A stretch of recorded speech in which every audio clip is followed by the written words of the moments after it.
अस्सलाम वालेकुम। आज हम पेशावर की बहुत ही मशहूर खीर तैयार कर रहे हैं।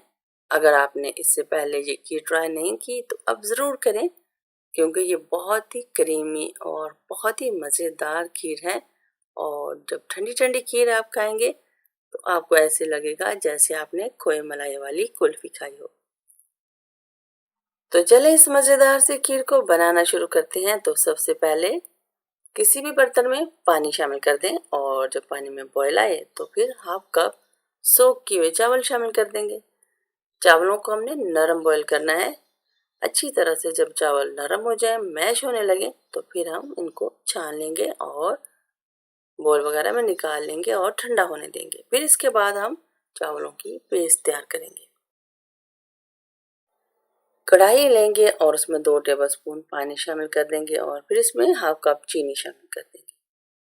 चीनी को अच्छी तरह से लेवल कर लेंगे और इसको कैरमलाइज होने देंगे। जब इसका लाइट गोल्डन कलर आ जाए तो फिर इसमें दूध शामिल करेंगे 1.5 लीटर। दूध शामिल करके हम बहुत ही मज़ेदार और यम्मी सी खीर तैयार करेंगे। दूध शामिल करने से कैरमलाइज की हुई चीनी दोबारा से हार्ड हो जाती है, तो इसलिए दोबारा से इसको मेल्ट करेंगे हल्की आंच पर। मुसलसल चम्मच चलाते रहेंगे ताकि दोबारा से चीनी वापस मेल्ट हो जाए और इससे दूध का कलर भी बहुत अच्छा हो जाएगा। जब तक दूध में बॉयल आ रहा है तो हम चावलों को पीस लेते हैं। चावलों के साथ रस शामिल कर देंगे 5 से 6। अगर छोटे साइज के हैं तो 5 से 6 रस शामिल करेंगे और अगर बड़े साइज के रस हैं तो 4 काफी होंगे। 1 कप दूध के साथ इसकी स्मूथ सी पेस्ट तैयार कर लेंगे। अगर आप रस नहीं डालना चाह रहे या आपके पास रस नहीं है तो आप इसकी जगह पे डबल रोटी का भी इस्तेमाल कर सकते हैं।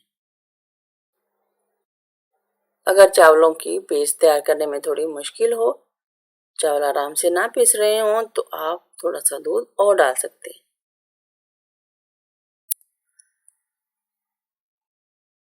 चावलों और रस के साथ हमने पेस्ट तैयार कर ली है। इस तरह से आप भी तैयार करें और फिर इसको दूध में शामिल करेंगे। दूध में बॉयल आ चुका है और चीनी भी बहुत अच्छी तरह से मिक्स हो चुकी है।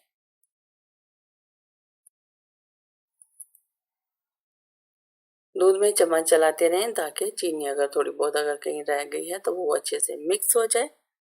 और फिर उसके बाद हमने पेस्ट तैयार करके रखी है चावलों की, वो इसमें डाल देंगे। चावलों और रस की जो हमने पेस्ट तैयार की है उसको डालने के बाद मुसलसल चम्मच चलाते रहना है, जरा भी छोड़ के आपने इसको इधर उधर नहीं होना। मुसलसल चम्मच चलाते रहें, वरना ये होगा कि खीर पेंदे में लग जाएगी और जला हुआ खीर का टेस्ट आएगा तो वो सारी मेहनत आपकी ज़ाया हो सकती है।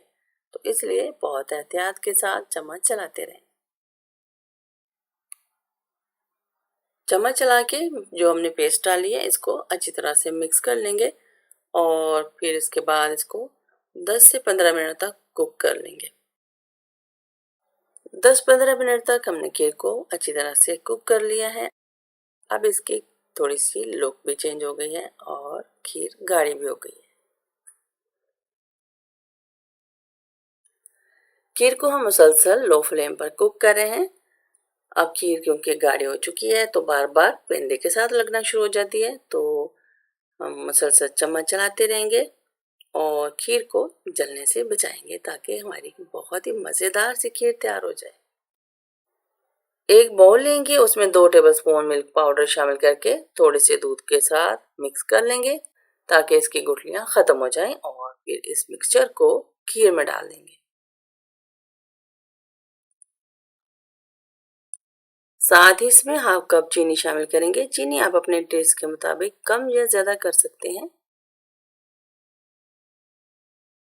चीनी शामिल करने के बाद खीर थोड़ी सी पतली हो जाती है तो इसको बहुत अच्छी तरह से दोबारा से कुक करेंगे जब तक कि खीर गाढ़ी नहीं हो जाती।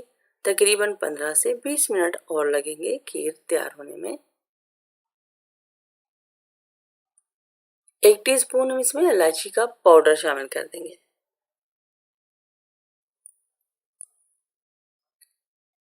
अच्छी तरह से मिक्स कर लेंगे इसको भी। खीर को पकते हुए 15 से 20 मिनट हो चुके हैं और खीर काफ़ी हद तक गाढ़ी भी हो गई है। तो अब हम इसमें बारीक कटे हुए बादाम शामिल करेंगे, 3 से 4 टेबलस्पून। बादाम शामिल करने के बाद 3 से 4 मिनट और कुक कर लेंगे।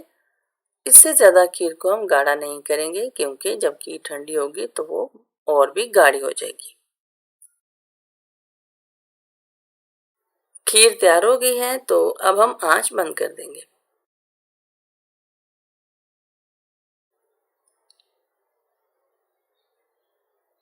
चम्मच चलाते रहेंगे खीर में ताकि खीर जल्दी से ठंडी हो जाए और फिर इसको किसी भी बर्तन में डाल देंगे।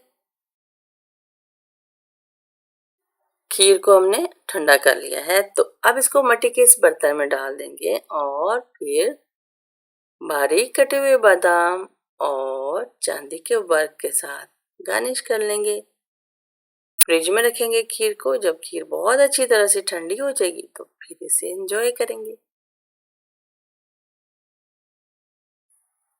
आप मेरे चैनल को सब्सक्राइब कर लें, ये बिल्कुल फ्री है, और साथ ही बेल आइकन को भी प्रेस कर दें ताकि मेरी तमाम नई आने वाली वीडियो सबसे पहले आप तक पहुंचे। और अगर वीडियो अच्छी लगे तो लाइक कर दें। बहुत ही मज़े की ये खीर है, आप इसको ज़रूर ट्राई करें और मुझे कमेंट करके बताएं कि आपको खीर की ये रेसिपी कैसी लगी।